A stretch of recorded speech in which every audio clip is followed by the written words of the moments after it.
recording, and we're going to share the screen. We are going to try to conclude, if best we can, this evening, this mini series on Cain and Abel. So let's find ourselves over here. Okay. Last week we analyzed this text. Let me go to this. Vayomer Cain el Hevel achiv, and Cain said to his brother Hevel, and it was when they were in the field, Vayakam Cain el Hevel achiv vayahargehu, and Cain arose against Hevel his brother, and he murdered him. That was our discussion last week. Exactly what the lead up was. What did he say? What was this dispute really about? But now it's done. The deed is done. So now we pick up Pasuk Tet, verse 9. Okay. Let's keep on Cain, and God said to Cain, "Hey, Hevel achicha, where is your brother Hevel?" Vayomer, we perhaps remember this, right? And he said to him in response, "Lo yadati, I do not know. Hashomer achi anochi, am I my brother's keeper?" Yes. So this is a text that is not unfamiliar to us. Anybody have any thoughts about what's strange in all of this? You can unmute yourself to ask a question. Greg? Margaret, does A mean AFO in the Torah? Is it the same? Okay. Right. So AFO is ayepo, which is basically where is it, and here, and it's kind of a combination. But A is the question word of where. Isn't that a rather wise guy answer? Wise guy answer for sure. So let's start first with a question. Anybody have a problem with the question? Yeah. I have a question. Yes. Debbie. Richard. Richard. Listen. Why don't you turn on your camera? Your camera. We can see you that way. It'll be so much nicer. Where do you find the camera? Same place as last week. Camera. You found it last week. No, last week it just happened. Oh, here's my voice. It's to say start video and stop video. Do you see that choice? Bottom left, probably? Bottom. Oh, start video. Okay. There you go. Okay. Okay. There you are. Obvious question, right? Of course, God knows where Abel was. So Richard wants to note that this question seems to be unnecessary. Good. Why? No. He knew where he was. What was the purpose of asking him? Yes. Why ask this question? God is smart enough to know where he was because he actually has cameras everywhere. Right? So this would be a secondary reason why he asked the question. Why ask the question? Good.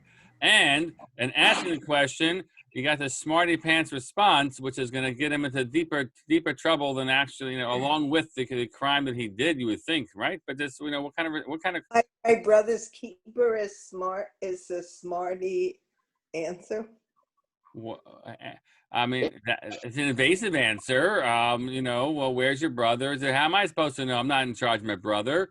So that's not generally how you would imagine you speak to God. And maybe we've of course added something into this by saying that, oh dear Lord, if only I knew where he was. But unfortunately, I have not been given the responsibility to look after my brother.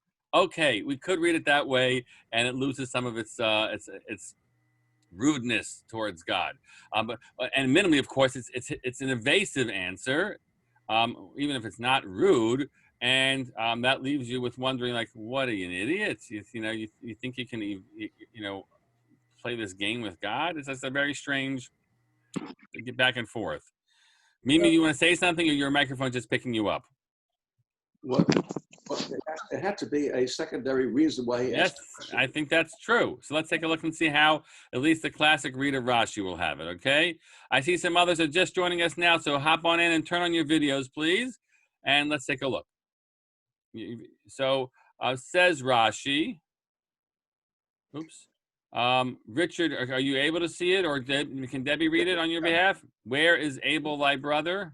Where? Oh, it's all in Hebrew though. No, it's highlighted. I highlighted it in English. Oh, that's where you. Oh, and where is where is Abel thy brother? Thus entering into a friendly conversation with him. Perhaps he might repent and say, I have killed him and sinned against you. So Rashi says, I think this is a poor translation, friendly conversation. In Hebrew, likanes imo bedivrei nachat.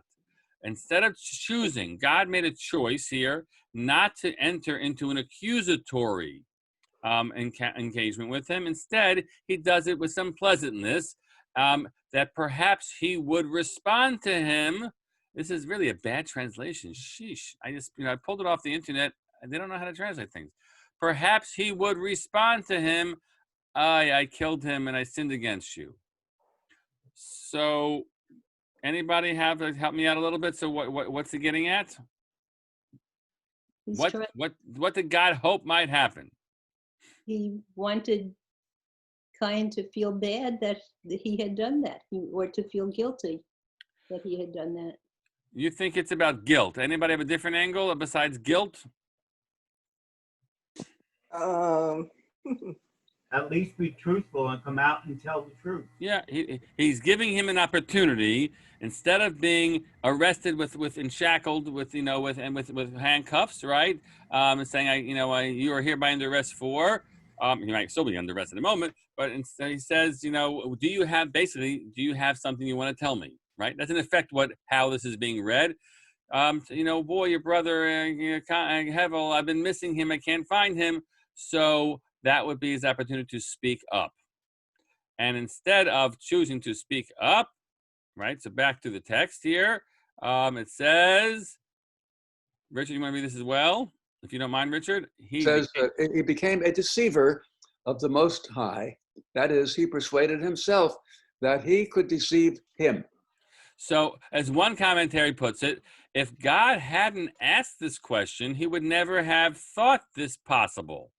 But there's a version of it which says, I meant to pull up this commentary, right? When God says, hey, sheesh, where's your brother? He says, could it be? Could it be that what? That God doesn't know. God doesn't know. That God doesn't know everything. Whoa. God doesn't know everything. I might actually beforehand, I did a crime of passion, and I didn't think through all the implications. And now afterwards, I said, I'm toast. I'm in trouble in a minute. God's going to come after me. But then when Rabbi, God asks me a question, maybe God doesn't know the answer. Rabbi, go ahead. This seems to be a very clever, excuse the word, technique of God. With Adam, he said, Vayeko, where are you? Yes.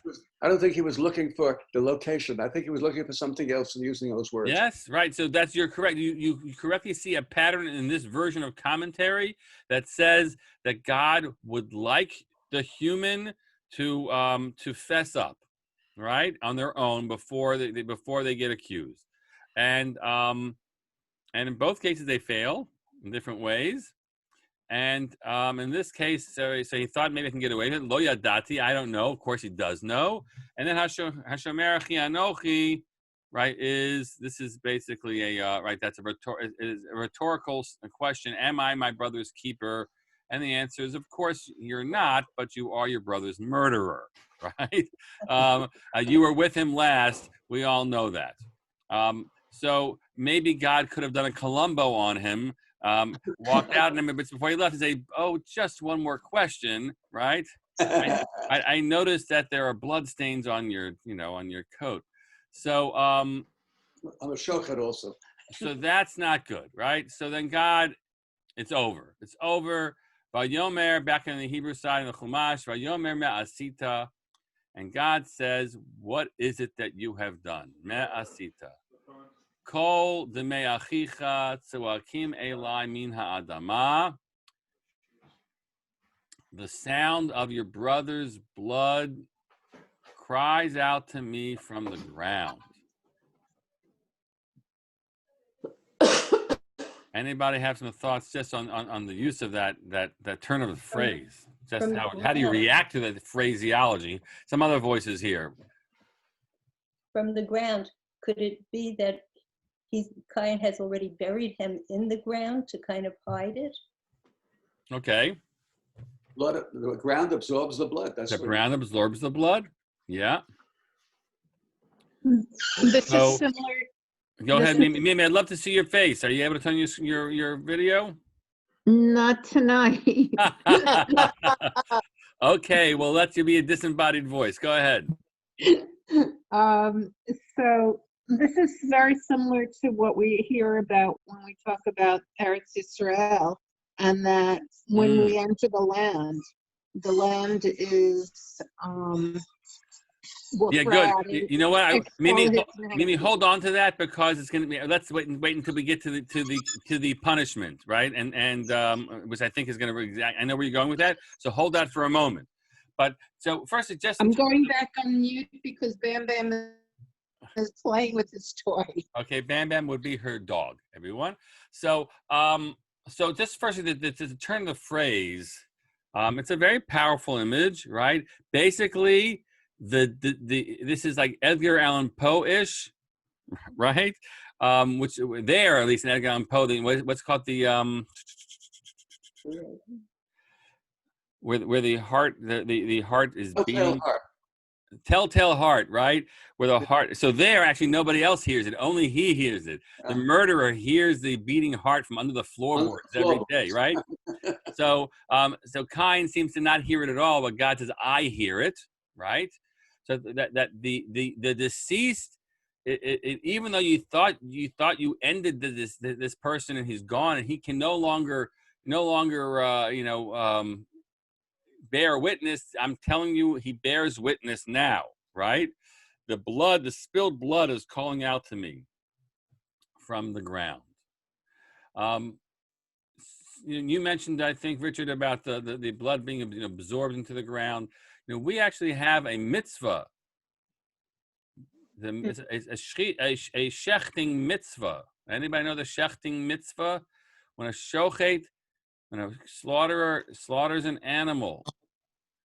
Anybody know? So there's a mitzvah of kisoi hadam, that the blood is not, if the blood spurts out, and thank God I've never been to a slaughterhouse. I have seen some ritual slaughter before, kind of outside, but it said that God forbid the blood should not sit there on the ground. You have an obligation immediately to cover it, to cover the blood. And so that the sawdust was always used for that to be absorbed in quickly. And so I wonder whether or not this kind of begins here because somehow there is a dishonor that is a high dishonor related to the spilled blood of a living thing, that it somehow should be either revealed, but even in this case, it's been absorbed as calling out to me for justice, Now, one thing that we should note in the Hebrew, Miriam, you about to say something?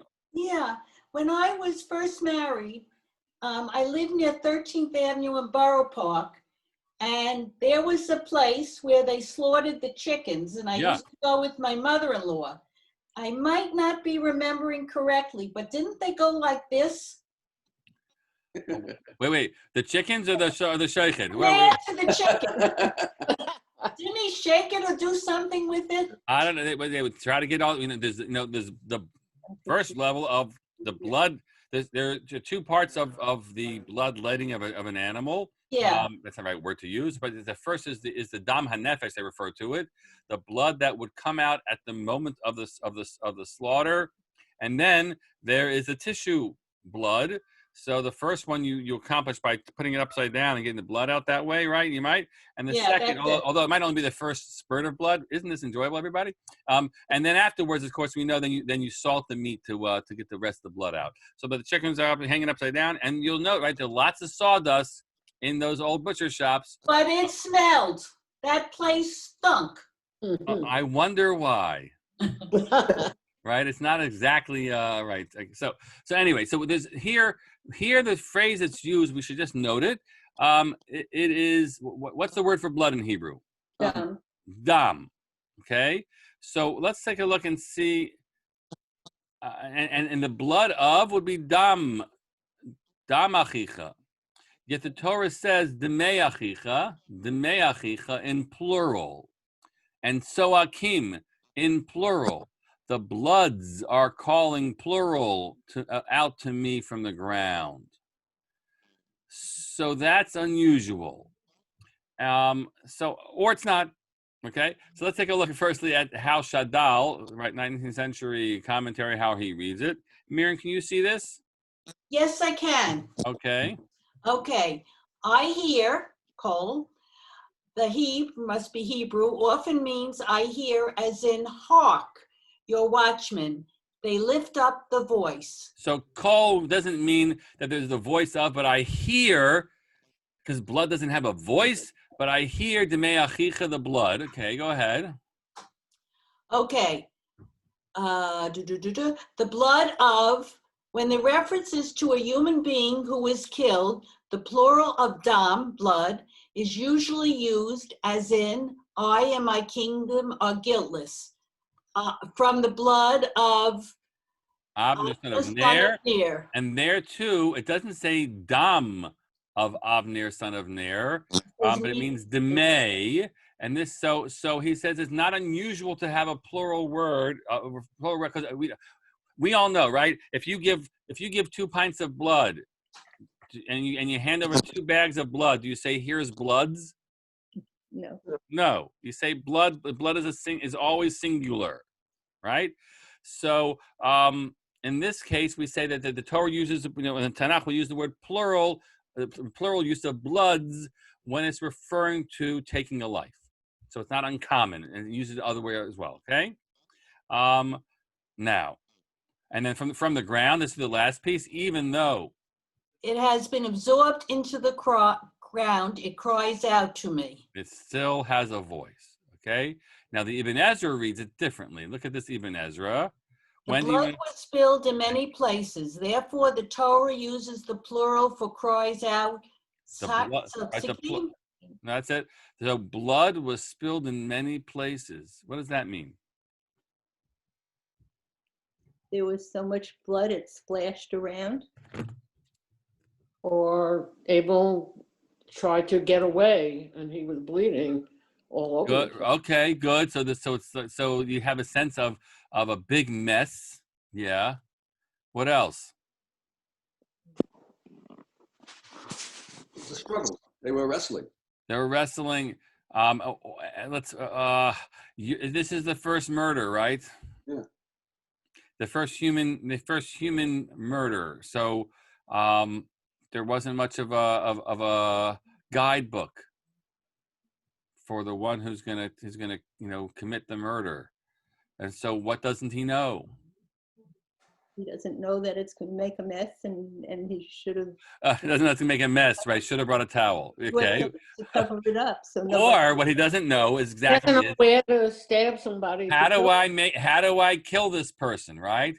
And so where's the most effective place to do that? Even though, again, we asked the question that that Hevel had actually seemingly slaughtered the animal that was going to be offered to God, seemingly. It's not perfectly clear. Maybe he offered a live animal there on the altar. So Hevel actually does know how to kill an animal in terms of this cutting its throat. The version here would seem to be that this is a brutal murder, or not in the sense that he stabs him everywhere. He stabs him everywhere, all over the place, till he figures out how to kill this man. So the me'achicha is meant to convey that it's his chest and his this and that, whatever, right? That's the version of it. Now we have the third read. And this is offered in the Gemara. This is actually a Mishnah in Sanhedrin, which talks about the way in which you put the fear of God into someone who's about to testify about someone else, right? And let's say in a capital case. So let's read what it says here. When do you want to read this? How does the court intimidate the witnesses in giving testimony for cases of capital law? They would bring the witnesses in and intimidate them by saying to them, perhaps what you say in your testimony is based on conjecture, or perhaps it is based on a rumor. Perhaps it is testimony based on hearsay. You heard a witness testify to this in a different court. Or perhaps it's based on the statement of a trusted person. Perhaps you do not know that ultimately we examine you with inquiry and interrogation. And if you are lying, your lie will be discovered. Okay, so they are again trying to put the fear of God into someone. This is not a casual thing. You must only testify to what your eyes saw, and not in any other way in which you think you know this. Okay, and then the court tells them, continue. The court tells them, you should know that cases of capital law are not like cases of monetary law. In cases of monetary law, a person who testifies falsely, causing money to be given to the wrong party, can give the money to the proper owner and his sin is atoned for. Okay, so if you give false testimony, and you want to make good for it afterwards, so what could you do? Repay. You could repay it and will make things good. But in cases of capital law. In cases of capital law, if one testifies falsely, the blood of the accused and the blood of his offspring that he did not merit to produce are ascribed to the witness's testimony until eternity. The proof for this is as we found with Cain, who killed his brother, as it is stated concerning him. The voice of your brother's blood cries out to me, plural. Cries out to me from the ground. The verse does not state your brother's blood, dam, in the singular, but rather your brother's blood, dame, in the plural. This serves to teach that the loss of both his brother's blood and the blood of his brother's offspring are ascribed to Cain. The Mishnah notes, alternatively, the phrase, your brother's blood, dame, written in the plural, teaches that his blood was not gathered in one place, but was splattered on the trees and on the stones. That's Debbie's reading of the text, right? So what's this first read? How are we to interpret, according to this Mishnah, deme achicha? I think it means that your brother's offspring Good. are included. Yeah. So what is that? And what's the real point? What's the point being made? That you can't have children when you're dead. Well, it's the flip By side. the way, until we started freezing people's sperm, and then you could do it for a long time afterwards. But but in all natural, in the natural course of things, that would not be possible. So you didn't just kill Abel, Hevel. You kill future generations. You are being accused for the murder of all the descendants that should have been, that will not be. This is the flip side of someone who saves a life. If you save one life, it's as if you save the world. If you killed one life, look at how many components of the world you've killed. Right. Or prevented them living. Right.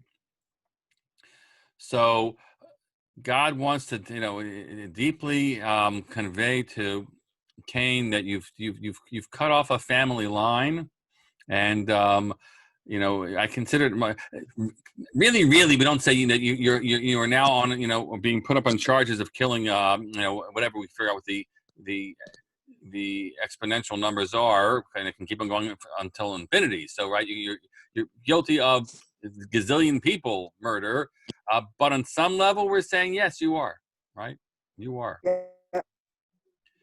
So look, Norma, you brought up Kristallnacht. So these are what we know, right? We think about what it means to have killed 6 million Jews. Isn't just 6 million Jews, right? It's all. What would this world be like? Our Jewish world be like if those 6 million Jews were yet had walked and lived and had children, and we would be a different Jewish people world.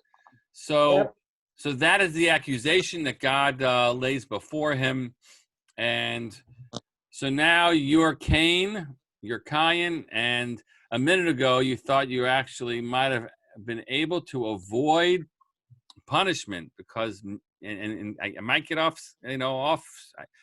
Are you allowed to say scot-free anymore? Probably not. I got to go off scot-free because God doesn't know. God doesn't know I did this. And the answer is God says, oh, yes, I do.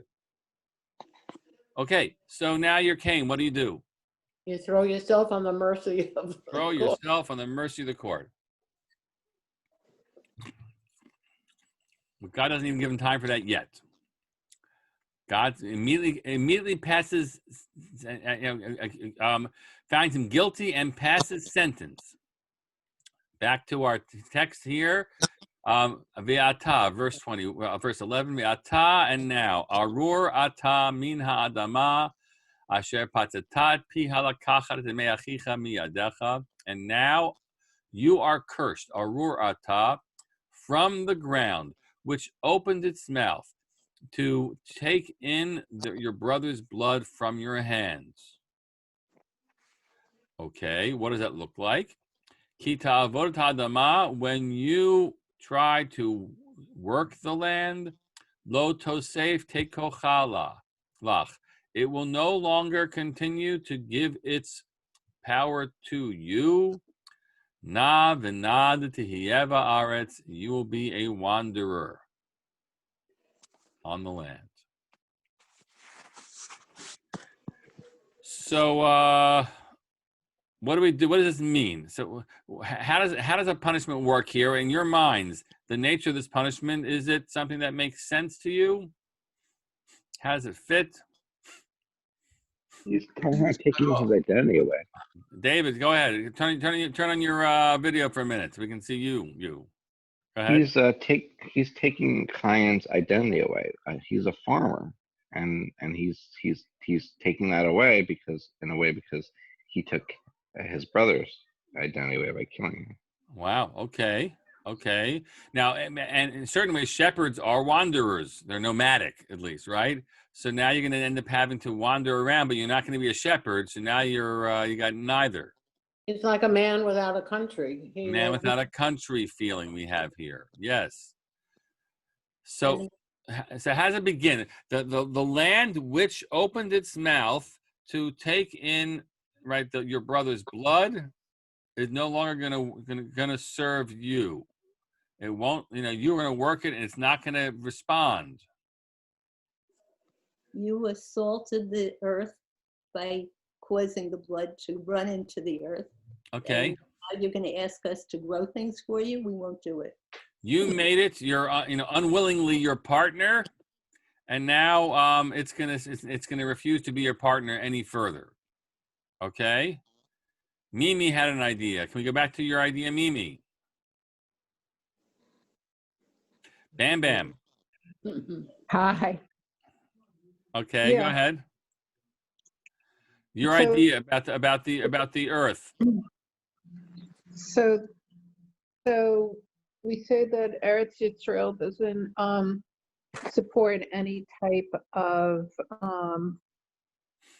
it throws out its inhabitants. So instead of throwing out the inhabitants in this case, it's when they act immorally, right? When they act immorally, right, it will spit them out. Right. So something like that's happening here. God has to activate that. It doesn't seem to do it naturally, but now God activates that as somehow what it's going to do. Let's take a look at some of the commentaries and see how these play out, these ideas, because you all have some good points. Okay. So Rashi notes something interesting here. Let's start with there. Hedda, can you see this? And I got to make it bigger. Okay.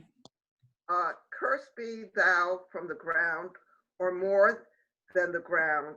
More than the ground has already been cursed on account of its sin. In this too, it has again sinned. It. Who's it? So somehow the earth is considered to be actually a participant. That God's punishing the ground, Rashi would seem to say. And therefore I will punish it further in regards to you. That's how Rashi reads it. Let's look at, would you read the Ibn Ezra? Oops. Wait a minute. Doing cursed are you from the ground. Yeah. You will have lacking due to the ground, for you will seed and plant, since he was a farmer, and he will no longer provide harvest and produce. And he will need to travel to a land distant from his father Adam, who is yet close to the garden, and he will not have tranquility in one place. Rather, he'll be continuously wandering. So that's what it means to be cursed from the ground, right? It's because it's not going to do the job for you. Now, the Ramban goes a little further here, and let's see. Who else? I'm just trying to see. Greg, you want to read this Ramban for us, please? Can you see that? I can. And it is likely that God cursed him from the earth, that it would no longer of its own accord give its strength to him. Vine and grape would not give their force in his holdings, and the tree of the field would not give its fruit. And then it reiterated by saying, when you work the land. Okay. And the meaning of? And the meaning of that opened its mouth is this: you murdered your brother and covered his blood in the earth. And I will decree upon it that it will reveal its blood, and that it will no longer cover up those who were murdered upon it. For you will be punished through it and through everything that you might cover in it, such as seed and planting. And that is the punishment for spilling blood in the land of Israel. As it states, for blood pollutes the land, and the pollution of the land curses its fruit. So that's basically Mimi's assertion.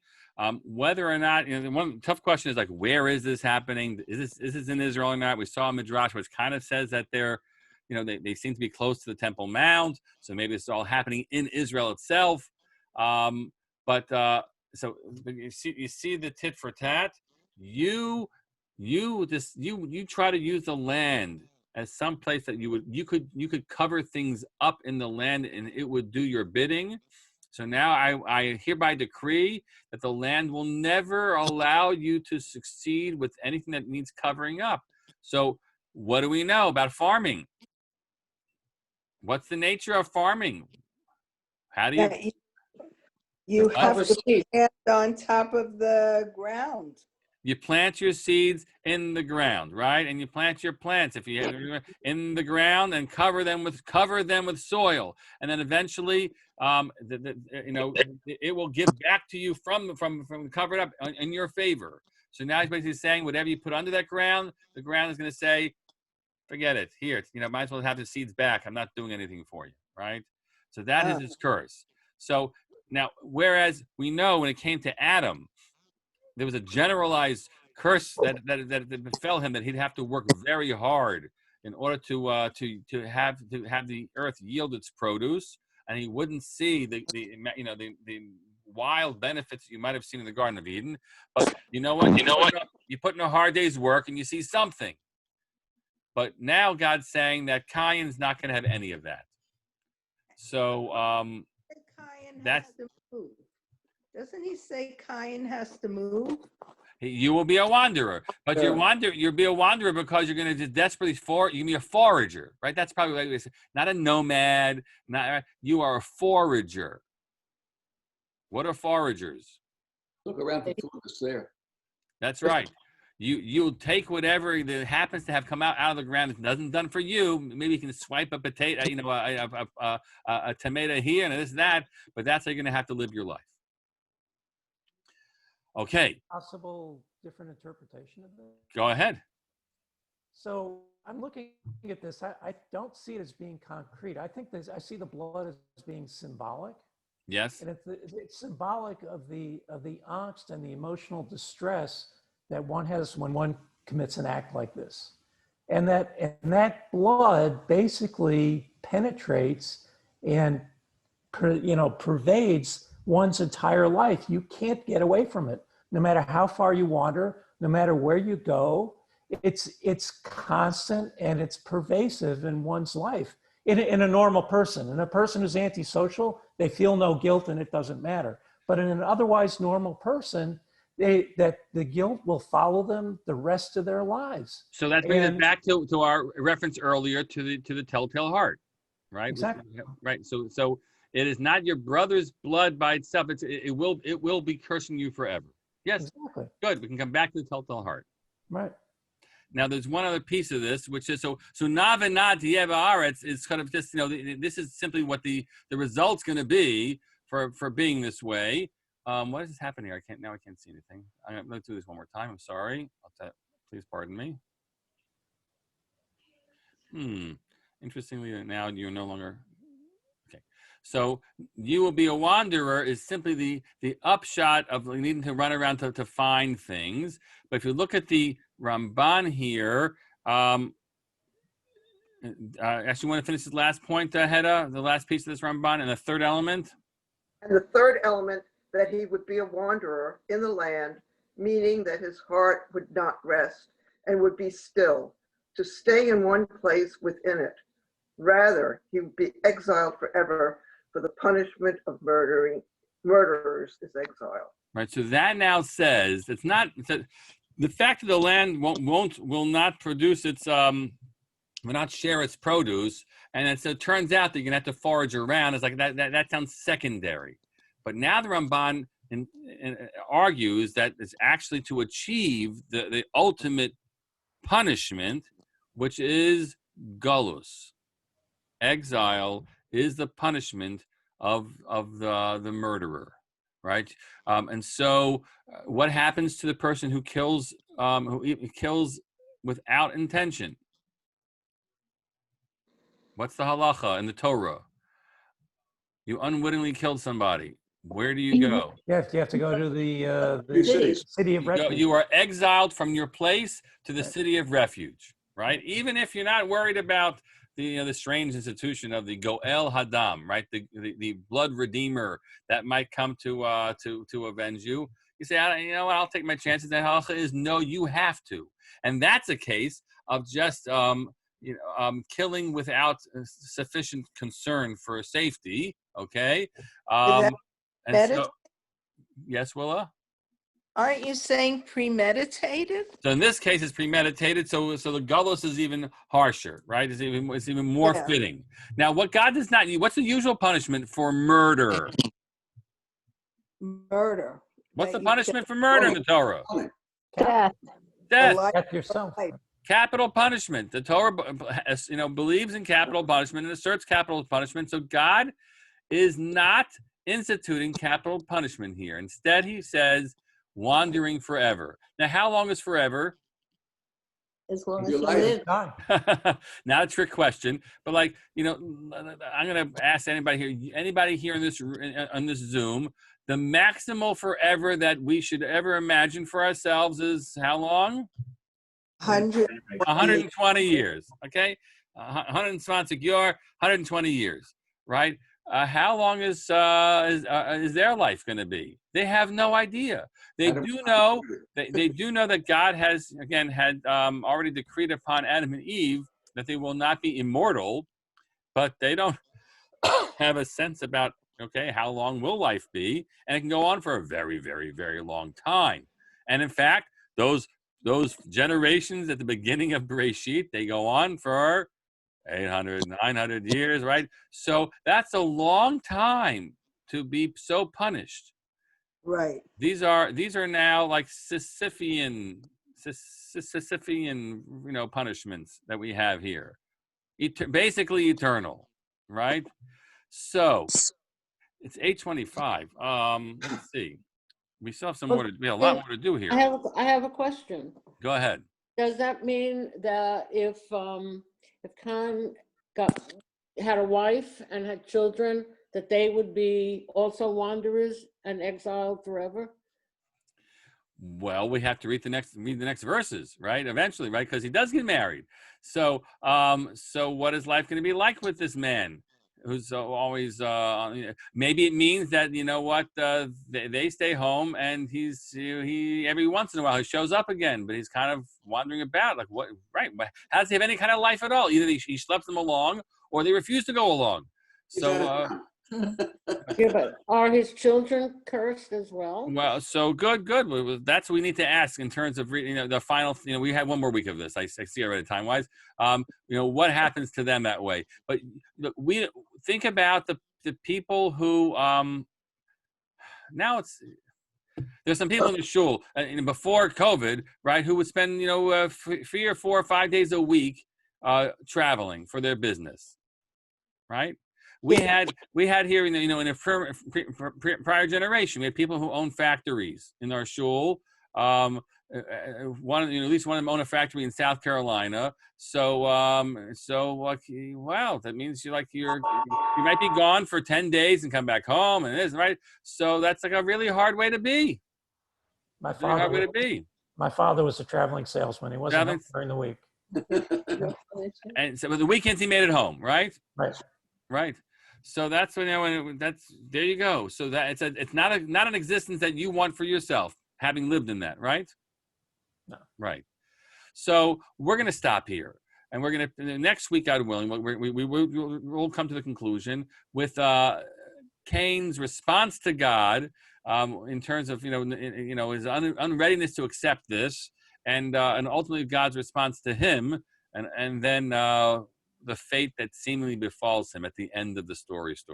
Okay, so next week will be our conclusion session. Sound good, everyone? Okay. All right. Good. Great. Take care, everybody. All right, good night. Good night. Bye bye.